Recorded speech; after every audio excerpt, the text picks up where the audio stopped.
Hello నమస్తే welcome to Yoyo Cine Talkies. తక్కువ సినిమాలు చేసి హిట్ కొడుతూ అతి తక్కువ సమయంలో స్టార్ స్టేటస్ ను సంపాదించుకున్న వారిలో దేవర సినిమా డైరెక్టర్ కొరటాల శివ ఒకరు. మిర్చి, శ్రీమంతుడు, జనతా గ్యారేజ్, భరత్ అనే నేను సినిమాలతో టాప్ పొజిషన్ కి చేరుకున్నాడు. తాజాగా దేవర పార్ట్ 1 పాన్ ఇండియా సినిమాతో మరో భారీ హిట్ ను తన ఖాతాలో వేసుకున్నాడు. ప్రస్తుతం దేవర సక్సెస్ ను ఎంజాయ్ చేస్తున్న కొరటాల గురించి కొన్ని ఆసక్తికర విషయాలను తెలుసుకుందాం. కొరటాల శివ బీటెక్ పూర్తి కాగానే హైదరాబాద్ కు ఉద్యోగం కోసం వచ్చాడు. ఇక్కడ తన బావ వరుస అయిన పోసాని కృష్ణమురళి వద్ద ఉండేవాడు. అప్పటికే రచయితగా, యాక్టర్ గా ఉన్న పోసానిని చూసి తనకు కూడా రైటర్ అవ్వాలనే ఇంట్రెస్ట్ ఏర్పడింది. దీంతో తన బావ వద్ద రైటర్ గా చేరాడు. అక్కడే ఉంటూ స్టోరీలు రాసుకుంటూ ఉండేవాడు.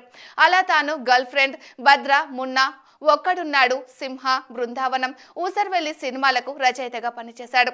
ఆ తర్వాత మిర్చి సినిమాతో డైరెక్టర్ గా మారాడు. అలా కొరటాలకు మళ్ళీ వెనక్కి తిరిగి చూసుకునే అవకాశం రాలేదు. ఇక కొరటాల పర్సనల్ లైఫ్ విషయానికి వస్తే అతనిది కమ్యూనిస్టు సిద్ధాంతాలు కలిగిన సామాజిక కార్యకర్తల కుటుంబం.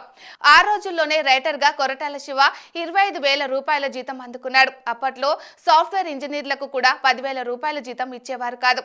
అప్పట్లో అన్ని డబ్బులు ఏం చేయాలో అర్థమయ్యేది కాదని కొరటాల ఓ ఇంటర్వ్యూలో చెప్పుకొచ్చారు.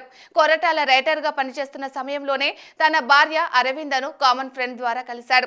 వెంటనే పెళ్లి చేసుకుందామని కొరటాల ప్రపోజల్ పెట్టాడు. అప్పటికి అరవింద లండన్ లో చదువుతుంది.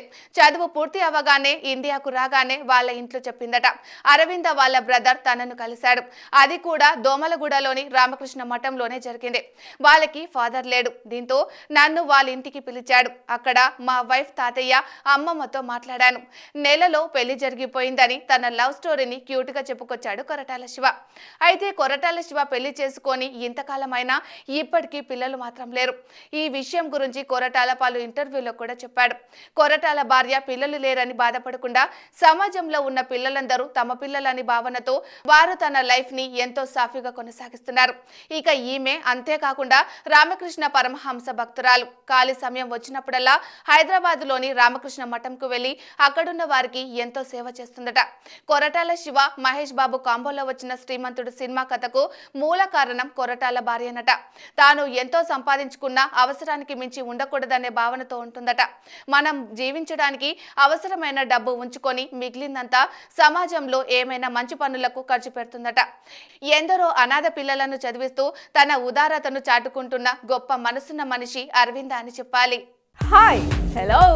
మెస్మరైజ్ చేసే మూవీ ముచ్చట్లు, రిలీజ్ అయిన వెంటనే రివ్యూస్, మీ అభిమాన తారల రియల్ స్టోరీస్, సినిమా సమాచారం ఏదైనా క్షణాల్లో మీ చెంతకు.